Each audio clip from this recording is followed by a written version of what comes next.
Hi, this is Zak Mir with the Bulletin Board Heroes here on Share Talk for Wednesday, the 31st of March, starting off with 88 Energy, where got the lines all over the place. As some people have said, they can't actually work out where I get my lines from. I normally get them from the chart, actually, but here we've got a situation where I think the first, second, and third line have all been hit. There's actually a fourth line here, which could be appropriate, one from November, if we break through the 4p level on an end-of-day close basis. That looks a bit unlikely today, but there is a possibility that if we did actually clear 4p or 3.9p area, 6p could be on tap for 88 Energy fans. In the meantime, I suppose the place to look at the moment is today's low, the top of the latest gap at 3.2p. If you're still long on the shares, then an end-of-day close back below that would be the technical stop loss. Otherwise, there's a possibility of looking for the yesterday's high at around the 2.85p as potential support and a potential place to try and catch a rebound for the shares if we actually fall that far. Back onto a stock which it's good to see it back, Advanced Energy, so hence a slight celebration of its return to the market. You never know with these things. Once they go, they sometimes don't come back. But Advanced Energy, we had a rising trend channel before the suspension, and top of the channel there was up to 0.42p. That's still the target that we're looking for, and that's valid, I suppose, especially while we remain above the latest support area around 0.24. So above 0.24, certainly looking quite keen in terms of 0.42 rather, as a top of 2020 price channel target, and that could be seen as soon as the end of next month. Horrible sell-off that we had in Genedrive earlier in the month, and took a while for me to come back and take a look at it, just after you sort of shut your eyes. Here we had a situation where the shares gapped down and even went down below that neckline support, 107, through the 50-day and 200-day moving averages. But what they didn't break, actually, was the gap. There's a gap there at 59p. That's from back in January. And in fact, they found support at the top of the gap at 60p. So, in fact, that is actually a buy signal in its own right, and above 60p on an end-of-day close basis, something I missed because I shut my eyes. We actually have at least an intermediate bullish setup. First target here would be the bottom of the gap that we had. That is at 90p. Also ties in with the 200-day moving average. End-of-day close above 90p, and then we'd be looking at that old 107p. Late February support. So 60, 90 and 107 in the frame at the moment on Genedrive, if you still are in that situation or looking to be in that situation. On to Ironveld, which is one of the stocks that I'm covering again this week after the triumph of yesterday's look at the stock, where it gapped through the February resistance line and closed well. We've actually also broken yesterday's high at 0.6, so above 0.6.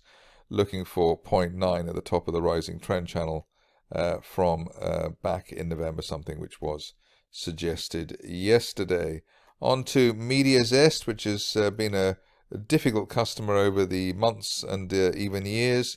We had a gap through that line of resistance yesterday, and quite a sort of spike for the stock yesterday. Today we filled the gap, but we've bounced back nicely, and the view is that while we're above that broken February resistance line at 0.1, we could retest February resistance at 0.17, 0.18 itself over the next few weeks. If you are a dreamer and you want to see this stock really hit the heights, we're looking for a resistance line target from March last year as high as 0.33 or 0.34 over the next couple of months. Clearly, we would need to have a decent close through 0.18 before we do that.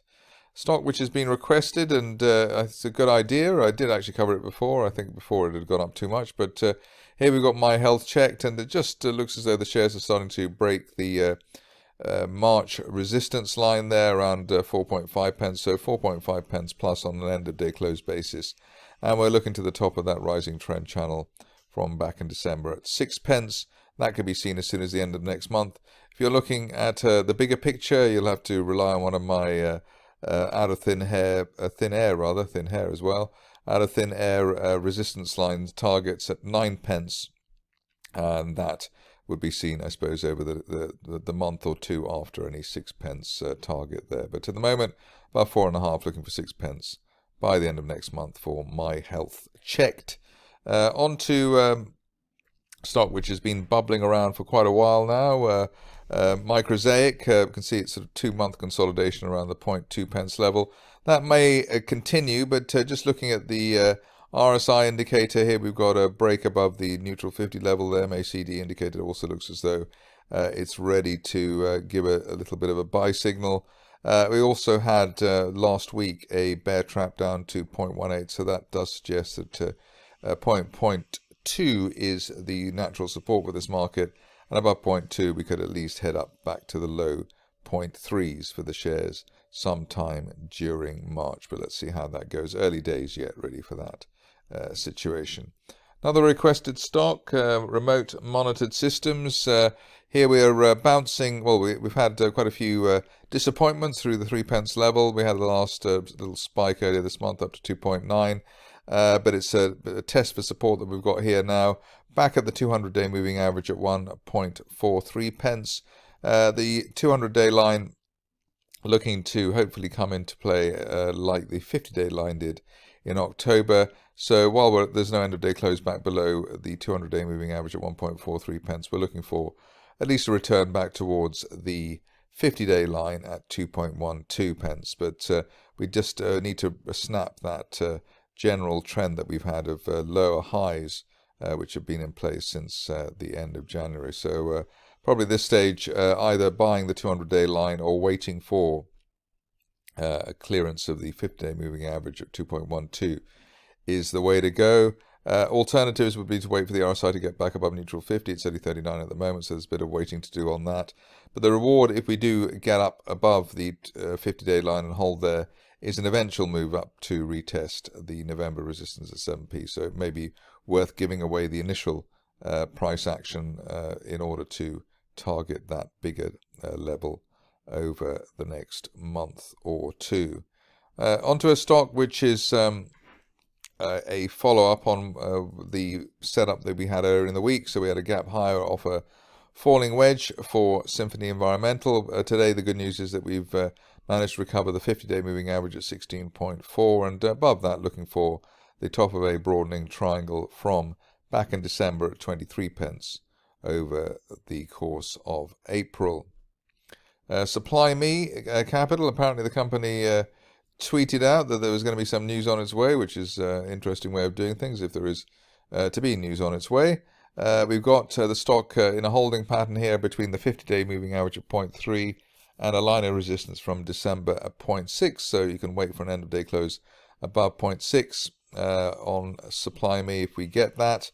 Otherwise, support points towards the 50-day line at 0.453, and the main support here, I suppose, at the March low, which was down there at 0.43. So 0.43, 0.53, and 0.6p, the levels at the moment for SYME Capital.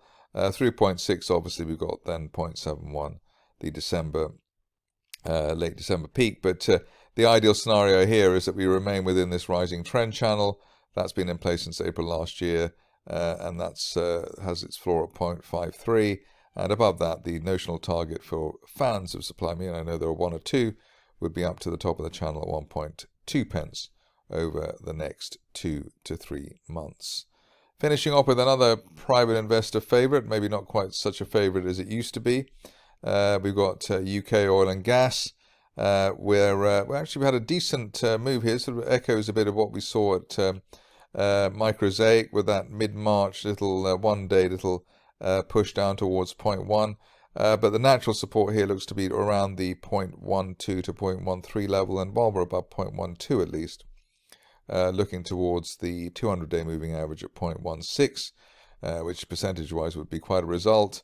And then we can look at where we might head after that. But as you can see, the shares have been at or below the 200-day moving average for rather a long time. I think we're going back to November, the halcyon days of November 2019, since the shares of UK Oil and Gas were back above their 200-day moving average. So to have that as the initial target here while we're above 0.12, I think would be something of a result. That's it for me today. More updates tomorrow.